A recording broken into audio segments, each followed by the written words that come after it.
देखा कि लाल किला के प्राचीर पर खड़े होकर हमारे देश के प्रधानमंत्री श्री नरेंद्र मोदी जी ने जिस तरह से जिन मुद्दों को उठाया, उन मुद्दों ने फिर एक बार देश की राजनीति को गरमा दिया है।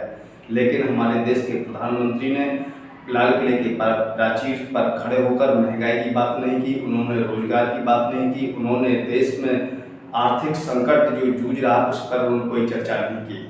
उन्होंने यहाँ पर 3 नई बातों की ओर देश का ध्यान खींचा और मंच पर खड़े होकर 130 करोड़ भारतीयों से उन्होंने निवेदन किया है कि वो देश को बदलना चाहते हैं। नमस्कार, मैं हूं मुकेश कोहली और आप देख रहे हैं कोहली न्यूज चैनल। जी हाँ मित्रों, जिस तरह से आप सुन रहे हैं, आप बिल्कुल ठीक सुन रहे हैं। आज हम यहाँ बताएंगे कि किस तरह से हमारे देश के प्रधानमंत्री जी बार बार निवेदन करते हैं और देश के अंदर कोई प्रभाव नहीं पड़ता है। पूरे देश ने सुना, आपने भी सुना, लेकिन हम यहाँ पर कुछ अंश दिखाएंगे जहाँ पर उन्होंने पूरे देश को फिर से एक नए जुमले की ओर ले जाने का प्रयास किया है और यहाँ पर उन्होंने 25 साल का टारगेट सेट कर दिया है। क्योंकि इस बार उन्होंने यहाँ कोई बजट नहीं दिया है देश को, सिर्फ पुलावी सपने दिए हैं 25 साल के। चर्चा करने से पहले आप ये सुन लीजिए जो मुख्य अंश है, जो पूरी की पूरी देश की राजनीति को घुमाने के लिए जो रखा गया है, उसको आप पहले सुन लीजिए कि हमारे देश के प्रधानमंत्री जी ने क्या कहा है।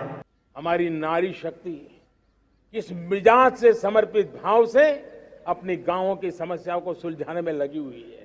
हम जीवन के हर क्षेत्र में देखें, खेलकूद का मैदान देखें या युद्ध की भूमि देखें, भारत की नारी शक्ति एक नए सामर्थ्य, नए विश्वास के साथ आगे आ रही है। मैं इसको भारत की 75 साल की जो यात्रा में जो योगदान है, उसमें अब कई गुना योगदान आने वाले 25 साल में मैं मेरी नारी शक्ति का देख रहा हूं, मेरी माताओं, बहनों का, मेरी बेटियों का देख रहा हूं। लाल किले की प्राचीर से बड़ी जिम्मेवारी के साथ कह रहा हूं। और इसलिए भाइयों बहनों, भ्रष्टाचार दीमक की तरह देश को खोखला कर रहा है। मुझे इसके खिलाफ लड़ाई लड़नी है, लड़ाई को तेज करना है, निर्णायक मोड़ पे लेकर के ही जाना है। तब मेरे 130 करोड़ देशवासी, आप मुझे आशीर्वाद दीजिए, आप मेरा साथ दीजिए। मैं आज आपसे साथ मांगने आया, आपका सहयोग मांगने आया हूं, ताकि मैं इस लड़ाई को लड़ पाऊं भाई भतीजावाद। और जब मैं भाई भतीजावाद, परिवारवाद की बात करता हूं तो लोगों को लगता है मैं सिर्फ राजनीतिक क्षेत्र की बात करता हूं। जी नहीं, दुर्भाग्य से राजनीतिक क्षेत्र की उस बुराई ने हिंदुस्तान की हर संस्थाओं में परिवारवाद को पोषित कर दिया है। परिवारवाद हमारी अनेक संस्थाओं को अपने में लपेटे हुए है और उसके कारण मेरे देश की टैलेंट को नुकसान होता है, मेरे देश के सामर्थ्य को नुकसान होता है। जिनके पास अवसर की संभावनाएं हैं, वो परिवारवाद, भाई भतीजे के बाद बाहर रह जाता है।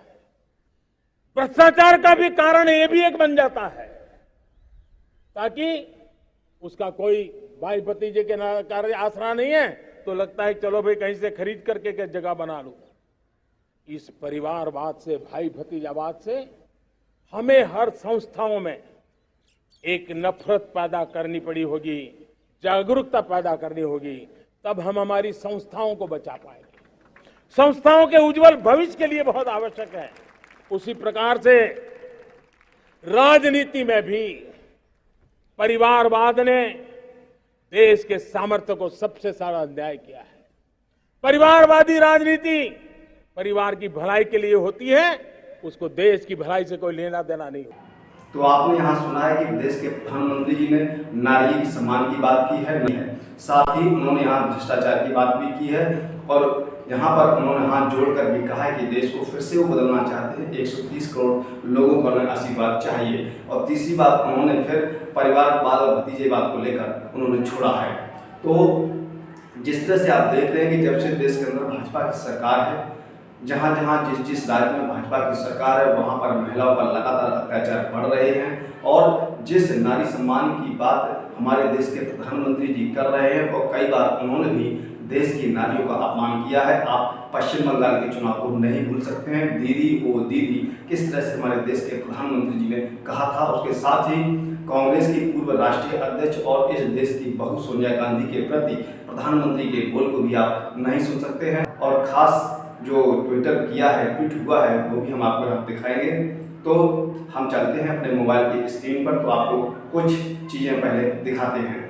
तो यहाँ पर तो पूर्व IAS सूर्य प्रताप शाही जो है, सूर्य प्रताप सिंह पूर्व IAS, वो लिखते हैं कि नारी का अपमान बंद करो प्रधानमंत्री मोदी।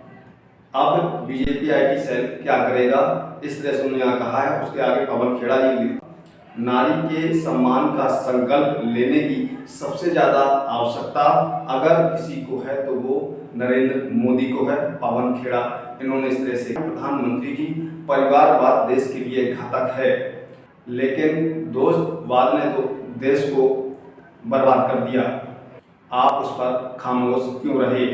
संजय सिंह आप। अमृत महोत्सव को लेकर उत्तर प्रदेश के पूर्व CM अखिलेश यादव जी कहते हैं, जहाँ एक बच्चे को पानी पीने तक की आज़ादी नहीं है, उस देश में हम अमृत महोत्सव मना रहे हैं। स्वतंत्रता दिवस पर CM नीतीश कुमार का बड़ा ऐलान, बिहार में 10 लाख लोगों को नौकरी देने के साथ 20 लाख को रोजगार दिया जाएगा।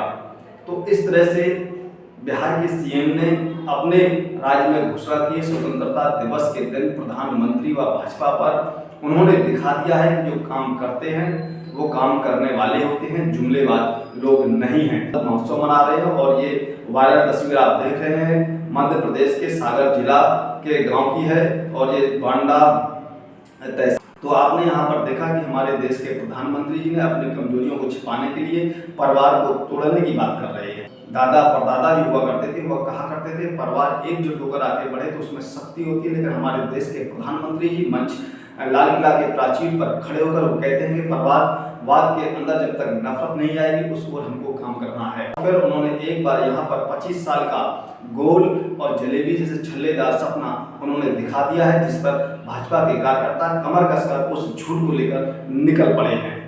आपने हमारी खबर को सुना, आप इसको लाइक करने के साथ कमेंट भी करें और इसको अधिक से अधिक शेयर करें, जिससे जानकारी अधिक से अधिक लोगों तक पहुंच सके।